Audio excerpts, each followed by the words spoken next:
Hey everyone, it's Star. Welcome back to my channel. Today I wanted to make a follow-up video to my last video on why you should make a website. So hopefully I convinced a few of you guys to make your own website, but now you must be wondering, where do you even start? So I'm no website expert or anything, but I wanted to give you guys some basic tips on where to start and also how I made my website and give you guys some inspiration on what you can make and how you can organize your own website. I also want to respond to a few of the comments that I got because I got so much feedback off of my video. So thank you to everyone who decided to leave their own input and just join my little channel journey. But anyway, let's get into things. So the first point that I want to mention is that there is one really important benefit for having a website that basically trumps everything else. And this is the main reason why I think having a website is so important over having social media as your primary way of hosting your online presence, if that makes sense. And that's because websites give you full ownership over your online presence. You have full control and ownership over this particular space of the internet, and no third party can take that away from you. You own it. This is extremely important if you're starting a business or you're an artist or any other type of freelancer that wants to sell a service or a product. It's really important to have ownership over at least one part of your business model, because control is one of those main principles of having a business, especially online, and not giving away all your control to another party. I've gotten a few comments of people saying, why not just make a Tumblr or something else, like one of these applications that are primarily similar to what a website does. And that's because on Tumblr, you don't really own your Tumblr blog. Tumblr does. So if Tumblr were to ever shut down, there goes your blog and your online presence on Tumblr. So even if you decide to have a Tumblr as your primary source of being online on the internet, it's always good to link back to a website so you have that backup in case anything happens, because you never know, maybe in just a few years Instagram or Twitter or Tumblr could completely shut down. You never know. And websites are a really great way to own your online presence. Now, once you decided to make your website, where do you start? Let's use an analogy to understand how websites are made. Say you're making a cake and you want it to have 3 layers: a chocolate layer, a strawberry layer, and a vanilla layer. Let's say that the first layer is chocolate, the base of your cake. This is going to be your website domain. So a domain is basically what you type into your search bar when you want to access a website. So this is like twitter.com, instagram.com, youtube.com, that's a domain. You are going to be the owner of your domain if you want to have full control over your website. When you use a service like Wixsite or Tumblr, you do have a domain technically. You can go to tumblr.com/your username or your website name .wixsite.com or whatever, but you don't have ownership over that domain. When you purchase a domain, that'll be the first layer of your cake to making a website. So domains typically do cost a little bit of money, but you can usually find a good domain name for pretty cheap, only around $10 to $15 a year. So they are subscriptions, but they're so cheap that honestly I think it's worth it. And this is coming from a person who is very, very against having subscriptions. So the one that I use for my website, I got my domain off of namecheap.com. Not sponsored, by the way, by any of the things that I mentioned in this video, just a disclaimer. But yeah, you can find a really cheap domain name on namecheap.com for around $10 to $15. So even if you're not ready to establish and build your own website yet, I highly recommend you still go in and buy your domain just so you have it for when you're ready. Because say if you wait a few years, maybe someone will take your domain and then you won't be able to own your actual username or whatever you want to make your website name. So it's always good to own that domain as soon as possible. When you buy a domain, it's very important that your package includes something called domain privacy. Now, I won't get into the details on what this is, but basically, if you don't have domain privacy, this means that anyone can just easily look up all your information by checking who owns your domain. So they can find your phone number, address, full name, things like that. So make sure wherever you buy your domain that your package is including domain privacy. On namecheap.com, you can get domain privacy for free. So that's why I would recommend getting it on Namecheap. So now we have the first layer of your cake, which is the domain. Now we're going to add the strawberry layer on top. This is going to be your host. So the host is basically the physical server / computer where your website is stored. This is going to be where all your website files are kept. You typically have to connect your domain to your host, but sometimes you can just buy a domain and they will offer you a host in the same website. So on Namecheap, for example, you can buy a host right then and there. I personally use Amazon Web Services for my host, but that one's a little bit technical to set up, and I would recommend as a very beginner-friendly option to maybe just buy a host off of Namecheap because they're really cheap and they'll give you access to WordPress, which we'll talk about in the next layer of the cake. Or you could use something like Bluehost, which I don't have any personal experience with, but I hear that it's a good beginner-friendly option. Although I'm pretty sure that buying a host is a bit cheaper on Namecheap. Just check around and see what options you can find. This is all based off of my personal experience, the things that I can recommend to you.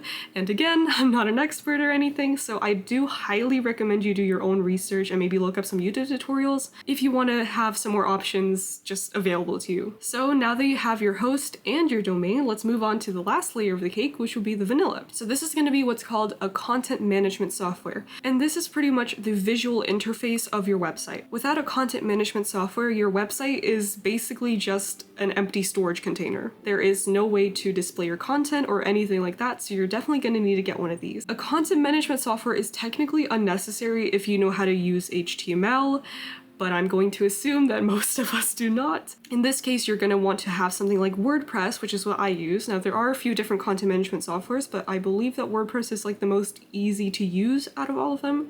So I would recommend WordPress because that's the only one I have actual experience with. So WordPress is a good option because it's really easy to install it onto your website. Usually when you get a host, they'll give you the option to install WordPress or a different content management software right then and there, and then you can have that already installed onto your website. WordPress is also really good because it's super customizable and it gives you full control of all the little bits and pieces that you want to make changes to on your website. So yeah, that's the last layer of your cake.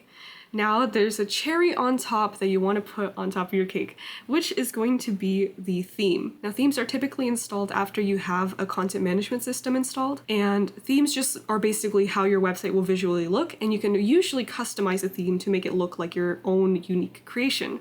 So I have a theme installed on my website, but I basically changed it completely to make it my own thing. But having a theme is really good because it gives you a template to work off of, and it just kind of removes that stress of how do I organize my website, because typically you'll already have a starting off point. Now this is basically the building blocks of a website. There are some easier alternatives where you don't have to go ahead and buy the domain, the host, and then set up with content management software.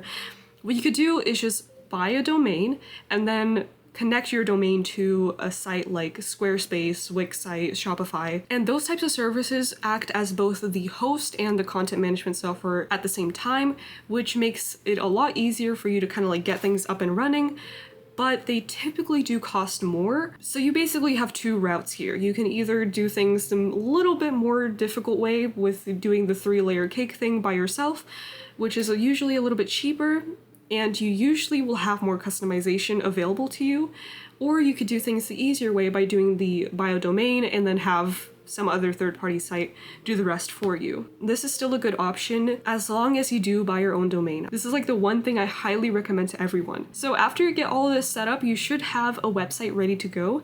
And now it's time for the fun part, which is to actually organize your website and set it up, make it look pretty, put all the content on there. So in this case, this is also a pretty challenging aspect for a lot of people, me included. When I first was setting up my website, I was so overwhelmed because I just didn't know where to even start, and it took me a few iterations until I was really happy with how my website layout was going.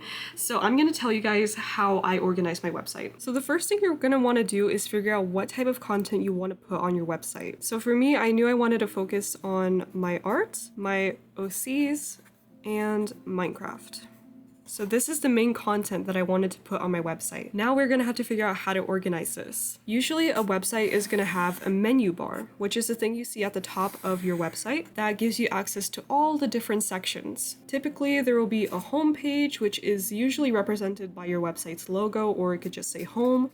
In my case, I have both a logo and a home button that both will lead you to the home page. And I also have 6 other buttons. Some of them have drop-down menus. So let's use my art gallery for an example. This is one of the main things I wanted to have on my website, was a place to show my art. But within that, I wanted to make a place for my illustrations and also for my fan art. So when you hover over this main button, you'll get access to the drop-down menu.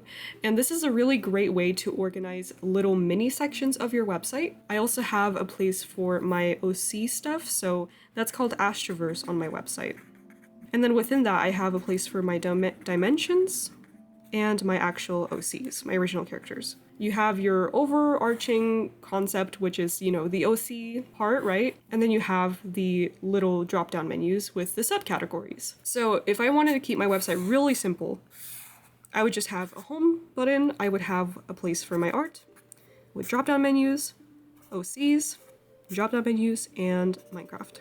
And then I don't have a drop-down menu for Minecraft, but you know, maybe I'll do like builds, survival, whatever. Now, of course, my website also has a place for my shop and my About Me section.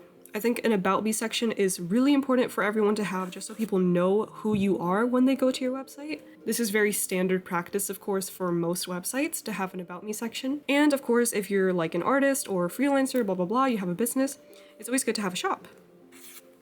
I organize my shop with drop-down menus as well, so I have like my commissions, my stickers. Having a menu is really important, so I would highly recommend you first figure out what kind of content you want to put and then organize it within a menu system. So for example, if you want to have a place for your music, you might want to have a place for your albums, your singles, and maybe like a blog for your process if you want to just tell your viewers like what's your music making process. And then you can make a drop-down menu for each of these. So for example, all your different albums, all your different singles, and then different blog posts, blah, blah, blah. What I would advise for the first step of actually designing your website is to make your menu. Figure out what kind of content you want to put on your website and then figure out how you want to organize it. This is going to be really helpful for helping you just build upon your website. And then you can add all the fun decorations. Once you have a website, I like to look at it as kind of like a spider in a web. So say that this little spider in the middle of his web,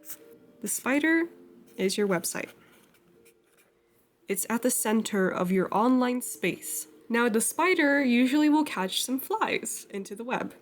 And this little fly can be your socials. Maybe you have a YouTube, maybe even an Etsy shop, which I have, which I would say is kind of like a separate thing.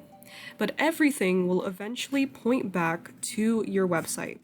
So even though you have other external sources of your online presence on the internet, everything should eventually point back to your little spider, aka your website. This is the main reason why having a website is so important, is that in case anything happens to one of these sites, let's say Etsy gets shut down or Instagram gets deleted or YouTube just destroys itself, you can still have your website as your backup because you will always own your domain as long as you're paying for it, of course, and you have full control and ownership over the spider, unlike these flies, which could escape your web at any time. So I'd also like to give you a few tips for when you have your website up and running. I think it's super important to have a plugin installed if you're using WordPress called WordFence, which will defend your website against malicious bots that try to steal your website login and data, and it can just really mess things up. So it's super important that on any website you're running to always have some sort of defense system, because this is a real problem and it is really important to be aware of that.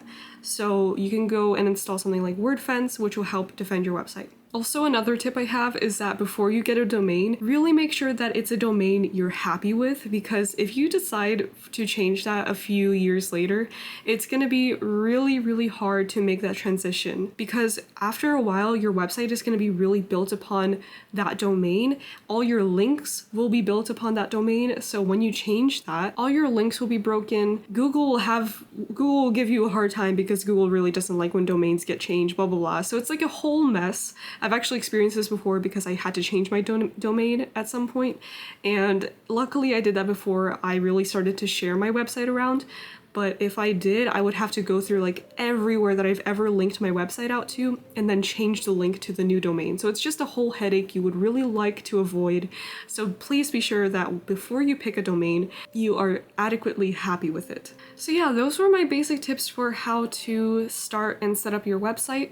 It is a bit of a learning curve, of course, so I can't really go into all the details here, but hopefully I was able to kind of explain to you how website building works so that you know what your next step will be be, and maybe you can go ahead and look up some YouTube tutorials for what host you want to get, or just like what content management system you're interested in.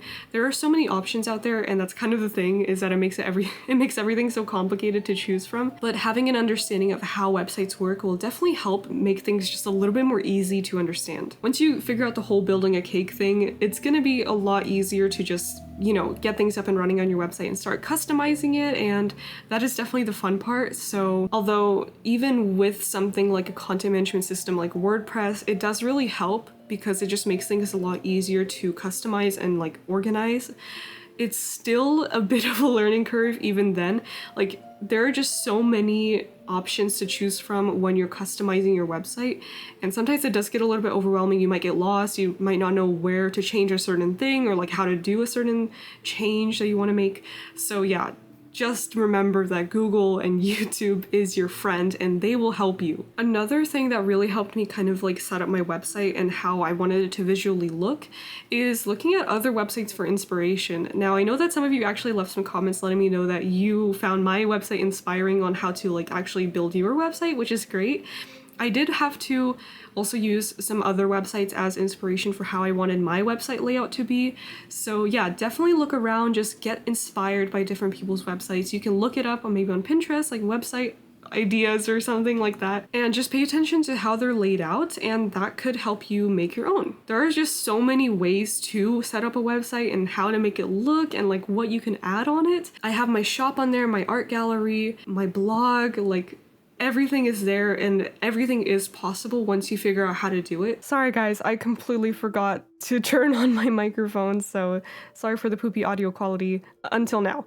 Anyway, let's just move on. So I wanted to respond to some of the comments that I got on my first video, and I got so many, and all of you guys had some really awesome feedback. So I wanted to highlight a few of these comments that I think I can add on to. The first one comes from Matthew Alus 7172, and they say, I really want Squarespace without paying for Squarespace. I want drag and drop customizability without needing to code myself. I'll pay for a website and put it together myself, but I'm thinking that might be a pipe dream. Well, not really, because this is pretty much what I did myself. I don't have to pay for Squarespace, but I get kind of like the basic idea of like Squarespace where you don't have to do everything from scratch with HTML and blah blah blah, but you still have that kind of like drag and drop customizability. You definitely get that with WordPress with things like Elementor and stuff, so look into that if you want like that drag and drop ease of use. And yeah, you still have to pay for like hosting a website, that is the thing, but you can put it together all by yourself and it's fully customizable, and it's definitely not as expensive as having Squarespace. Then on the other hand, Guava Marshmallow said, you mentioned to make one for free, what should I use to do that? So that is the thing. As far as I know, which my knowledge isn't that broad, I don't really know if there is a free way to own your own domain and like set up a website with full ownership completely for free. I just don't think that's really a thing because you do have to usually purchase a domain to own it. But I did mention in my first video some alternatives, which doesn't solve the control and ownership problem, but it does give you access to a website that you can use. So I would recommend something like card.co. I actually did have a card page before I had a website, and it did get the job done. I was able to set up like some very basic little links and different parts of my website for my like portfolio, my commissions and stuff like that. So I think that could work. But again, if you're using a free service like Card or something similar, it's definitely not going to give you that full ownership because it is still run by Card and not by your own domain. But if you do want something completely for free, if you can't afford a website, then I think you should use something like Card. Toaster Enthusiast 8023 says, something about hearing you casually throw out corpo really threw me, like we're fully in a cyberpunk dystopia but without the cool aesthetic. I wanted to include this comment because I just love that someone mentioned cyberpunk. I'm a huge cyberpunk fan, and I actually did use the word corpo because of cyberpunk, but like, yeah, it's just a good way to say corporation, right? But yeah, it does, like, honestly, as time goes on, it does kind of feel like we're moving into an actual cyberpunk dystopia without like the actual cool part of it. But yeah, as much as I love cyberpunk, I would never want to live in a cyberpunk world.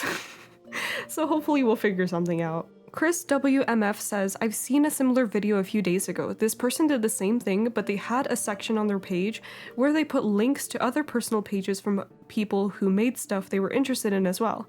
If everyone did this, there would be this whole web of pages that one could fall into the rabbit hole on. So that is actually a really cool point, to have a part of your website that's dedicated to showcasing other people's websites. And I read this comment and a few similar other ones that kind of mentioned this concept, and I actually decided to make one on my website because honestly, if I could actually start like a little movement of people making new websites and like showing off their creativity and stuff, I would be more than glad to give you guys a little hand and like showcase your website. So let me show you what I did. So this is on my homepage, and if you scroll down, you will see this part, other independent sites you should check out. So this is where I want to display some of your guys' websites. So you can send me an email at lovestark@proton.me if you want to have your website featured here, and just make sure to write a little blurb about like kind of what your website is about, like what you want me to include as like a little info section. So I will put like your link and then like maybe who it's made by, if you want to include like an artist name or something like that, and then kind of like what your website is about. So if you want to get your website featured on here, send me an email. You could also DM me on Instagram, but I feel like for this case, it's probably better to use email. But if you don't have one for whatever reason, I'm sure we all do, but just DM me on Instagram if you want to have your website featured. So yeah, I decided to do this. I'm probably going to add a few more slots here. I only have 6 right now. If I get more submissions, I'm thinking of kind of doing like a seasonal rotation of this. So like, you know, I'll have a website on here for maybe like a month or 2. We'll see how long, but like eventually I'll change it out for someone else so we can all get a little chance at the spotlight. So yeah, if you guys are interested, please send me an email. If you are one of those people who are interested in finding some new websites, wait a few days and hopefully I'll get some people send over their website so that we can have some more to check out. I'm super excited for this because I am so looking forward to seeing your guys' websites, and just I'm really glad that I was actually able to inspire some of you. Like that was that made me so happy to hear. So yeah. And actually on the topic of this, Bloody Wing 1 says, I made one last month, but I have to email it to you. So go ahead if you want to email it to me. I got my email right here, so yeah. I'm excited to hear from you guys. Cat Likes Light says, I made a website a while ago. I started a photography project 2 years ago and needed a place to show all my photos and decided, you know what, no platform suits me, so I'm gonna make my own. This video reminded me of it, so I'm currently updating it. Yeah, this is a really good point because sometimes, like for the exact project you want to showcase, no other social media will really cut it, and sometimes it's honestly best to just make your own thing. And that is the best part about having a website. It's like, sure, it might not be shown to as many people, especially if you're not like, you know, posting it around and kind of promoting your website, but sometimes having that website is just healing to the soul, you know what I mean? It will give you that space to organize your projects and put together all your different photographs, as this person said, which yeah, like when I'm working on my website and I'm like putting together my art gallery, making new blog posts, like even if no one sees it, it's still very like healing to me as an artist, you know what I mean? I don't have to worry about like making hashtags, following trends, like doing this, doing that. It's just whatever I want to do. That's what I love about having a website. Fabrizio Plays has a really interesting point about AI art, which this is not exactly what the topic of the video was, but we did have quite a few people discuss AI art, so I guess I'll mention it here. I think what a lot of people miss in the AI art conversation is that the context is inseparable from meaning. AI can make something that masquerades as beautiful, but if the context behind it is that it was made by a machine with no artistic intent, that changes the way you interpret it. People often frame this as a nebulous humanness or awareness, but I think that's too wishy-washy. You lose people on that. In reality, it's a social aspect of art. It's the desire to ask, what is the artist trying to tell me? And when the artist is a machine, the answer is nothing. This is so well said. I totally agree with this because this is something that we've been arguing since before AI art existed. When people say how shitty modern art is, and the main argument for that is like, why is this blue square painting being sold for $100 million, right? I'm sure we've all seen some sort of weird abstract art that's been sold for like way crazy amounts of money, right?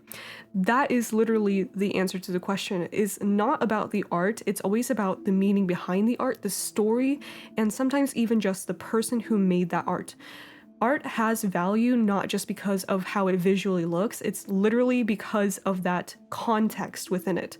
And this is actually a really good point about why so many people have problems connecting to AI images, not really art, and why I don't really think it's art. It's that it's literally just made without that sort of context. I mean, when you're prompting your AI images, it's you have that internal like concept of what you want it to create, but you have no control over the actual process of it spitting out an image until you decide to like go and edit it or whatever. I mean, yeah, it's a nuanced conversation, but that is such an amazing point. The actual process of creating an AI image is completely derived of any sort of context because the machine has no context of what it's trying to tell a viewer, if that makes sense. Anyway, I think this is just a really great way of putting it, and definitely a really interesting point to think about with the whole AI art discussion. Now, on the topic of AI, Wangelite5279 says, I understand where you're coming from, but why not embrace it? As in with AI. The soulless machines or code is made by some extraordinary humans. Learn how the LLMs or image generators work. It's so complex and extremely interesting. The easy narrative is to have the concept that AI art is bad. It's now possible for artists to make complex worlds and to express even more than before. By not embracing the new, then it becomes conservation, romanticizing the past, constantly looking back. The old times are better. Then it's not about liberalizing and embracing, rather conservation and maintaining the status quo. I was in art school when film transitioned to digital. Same argument you have about machines, there were people constantly looking back and not wanting to experiment and learn about the new. The new will always be frightening, but also very fun. Okay, so I also really love this comment because I understand that as an artist, have an internal bias against AI art, and that is something that I acknowledge. And I also don't think that AI is necessarily completely bad. I feel like the concept and AI art in theory can be something really, really cool. I just believe that in its current state, it's not really made in a way that supports artists. It's made in a way to dysregulate the artist's space. And this has obviously already been seen where people are losing work, commission rates are down, people are being replaced. I mean, this has literally been happening. It's just really sad to see that artists are now being displaced by the rampant spread of AI. But at the same time, I think that AI does have the possibility to be reformed and changed into something better that can work alongside artists and to promote creativity, to inspire artists to make new things, just not in its current state. But of course, I think just in general, I will always be biased against AI art because, yeah, I mean, it just changes how the art world works now. And that is really scary for us artists that rely on our art as a job. So anything that changes that we're going to be pushing back against that, especially with how AI art started, with literally just stealing our artwork. I mean, not cool. But anyway, I do think AI art in its like pure concept is very fascinating. It's super cool, super impressive as a technology, but it just isn't like made alongside with artists, you know what I mean? And I totally agree about like the embracing the new and not being stuck on the past. And contrary to how I look, some people said I look like I'm stuck in time or like I'm from 2012. I do actually completely agree that, you know, things are not necessarily better because they're just from the past. I'm not even technically reminiscing on the past internet because I wasn't really around for it, you know what I mean? This is just kind of my response to how things are now and how everyone feels so like just displaced by how the internet is currently. And I feel like sometimes learning from the past and making something new out of that is the best way to move forward. This is why I think learning about history is so important, is because you can learn from past mistakes, you can learn from old concepts and then make that into something new and better. And yeah, it's definitely not about just conservation of the past. It's also important to embrace the new. But yeah, just like as humans, we're of course always going to be a little bit fearful of, you know, what's new, as Wangelite mentioned in their comment. And to say how, you know, when film was being transitioned into digital, I'm sure that was like a whole fiasco, not entirely different than the whole AI thing now, right? So yeah, it's true. I mean, I think honestly the main difference between like switching from film to digital, or like, traditional painting to digital painting, blah blah blah, all those examples, is that at the end of the day, it's just an advancement of the tool rather than just, replacing the actual creator. Because with digital painting, you still have to learn how to use the software, and there's that learning curve. There's that whole creation process, which is inherently missing from AI. You could always argue that, yeah, I mean, the prompters spend hours, curating the prompt and like fixing all the little mistakes, but they still get the full finished result the second they input that prompt. And then if they really want to, they can make changes, but at the end of the day, like, they still have that full finished product that they had no physical process in making. So that is, I think, the difference. That's how I see it personally. I mean, if you disagree, that's totally fine. Again, I am biased. That's okay. So this is a very nuanced topic, which is why I didn't really get into the whole AI part of things in my first video, because I knew I would just start ranting and ranting. And also, I am just like not an expert in this field at all. I'm not saying I understand how AI LLMs work or anything like this. So this is just my opinion based on what I've seen. So anyway.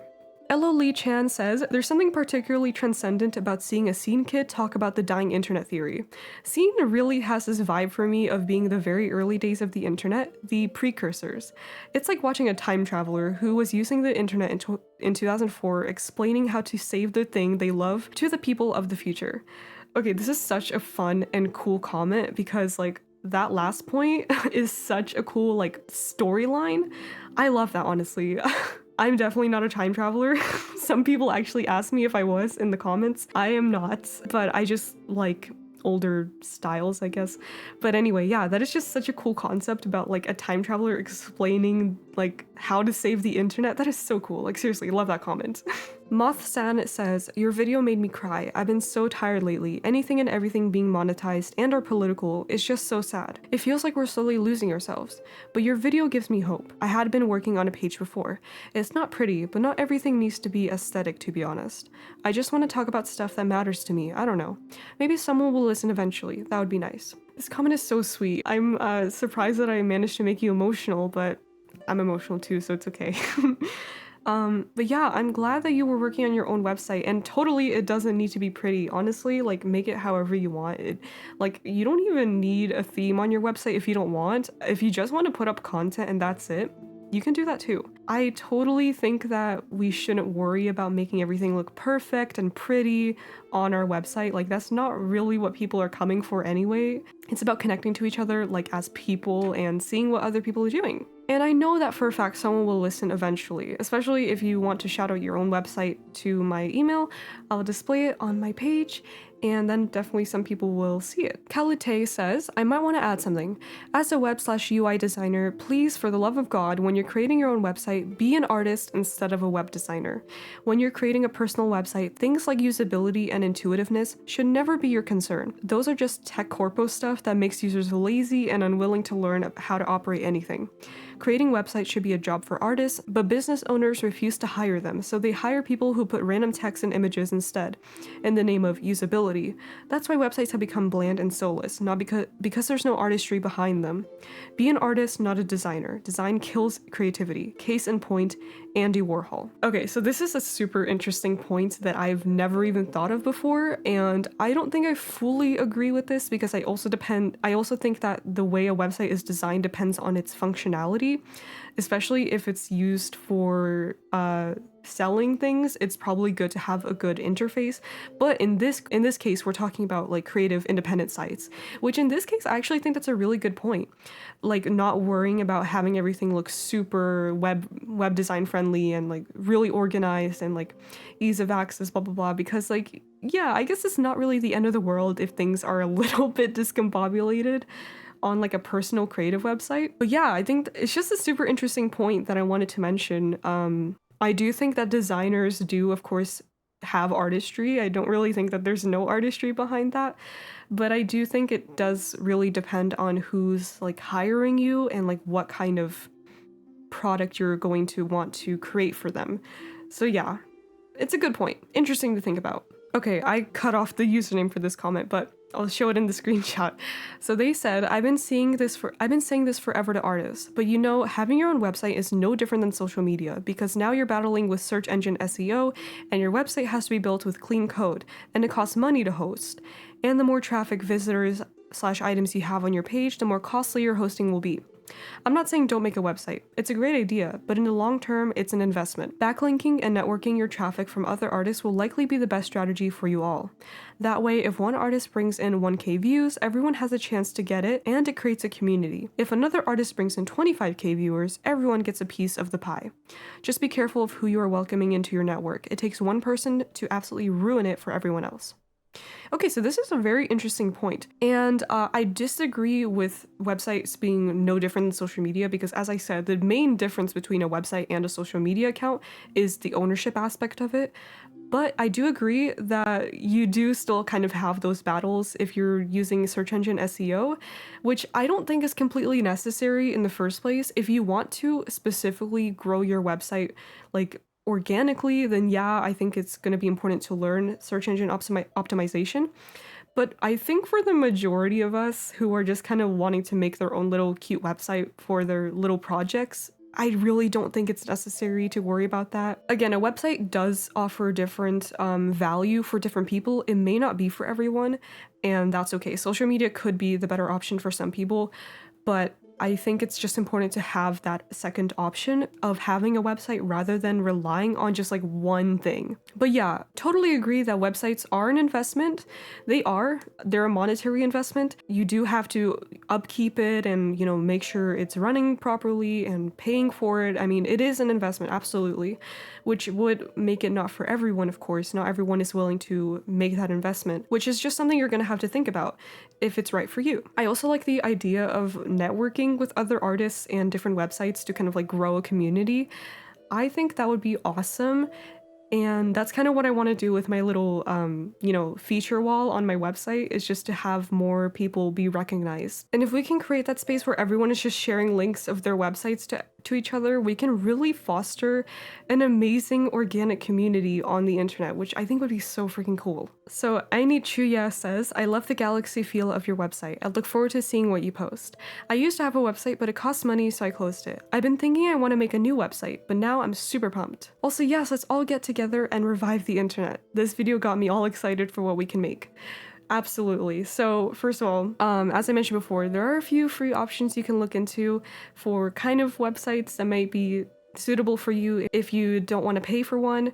But yeah, I definitely think this could be a really cool way to, revive a part of the internet that we're all kind of, yearning for. There's definitely power in numbers, so the more artists that we have in our little army, the better. Void Jelly says, the way major corporations run various platforms and all the AI nonsense are the reason I find myself using the internet less and less. I think demise is absolutely inevitable for the internet, or at least in its current state. Us artists shall adapt and create our own space. P.S. I love your hair. Thank you. But yeah, the thing is, I think it's inevitable that the internet will change. I don't think it's gonna just collapse entirely, but whenever things are starting to, create unrest and volatility, which is kind of what we're dealing with now, usually things will break down and rebuild. So I think that's what's going to happen with the internet ultimately. It's never going to be completely gone, but I think it will exist in different ways, and hopefully for the better. Okay, so that is all the comments I'm going to be responding to today. There were so many, so thank you all so much for sharing your insights and input into this conversation. I am so glad to be talking about this with all of you because this is something I'm seriously so passionate about. I loved creating my website, and I literally love seeing other people's websites so much. So remember to send me your website links to my email if you have one that you want to share with others. And I hope I was able to help you just get the ground running with creating your own website. I didn't want to make it into like a tutorial because I'm just not that, experienced with it all. But I hope that my little cake analogy could help you figure out the process and like the steps you need to take. So remember, Step number one is always going to be to purchase your own domain. What you do after that kind of depends on what path you want to take. If you want to go kind of the cheaper route, it's a little bit more technically complex, but remember, there's always going to be YouTube tutorials to help you. And if you want to go the slightly more expensive path, it's a lot more convenient and easy to set up. So things like Squarespace, Wixsite, or, you know, whatever, those kind of website services. That's going to be a little bit easier, but a little bit more expensive typically. So look around, see what your options are, and have fun. That is the most important part. So yeah, I hope this was helpful to you guys. Thank you so much for sticking around, and to everyone new who subscribed to my channel. I primarily make art content on here, but I do sometimes do a little bit of like IRL stuff. I'll definitely try to make some more talking videos because it seems like you guys enjoyed that. So if you want to hear me talk about any other topics, perhaps leave them in the comments of what you want to hear. And just so you know, if you're interested in Minecraft, I also have a Minecraft channel, which you can check out, link in the description. And of course, I hope you have an amazing rest of your day, and I will see y'all next time. Bye!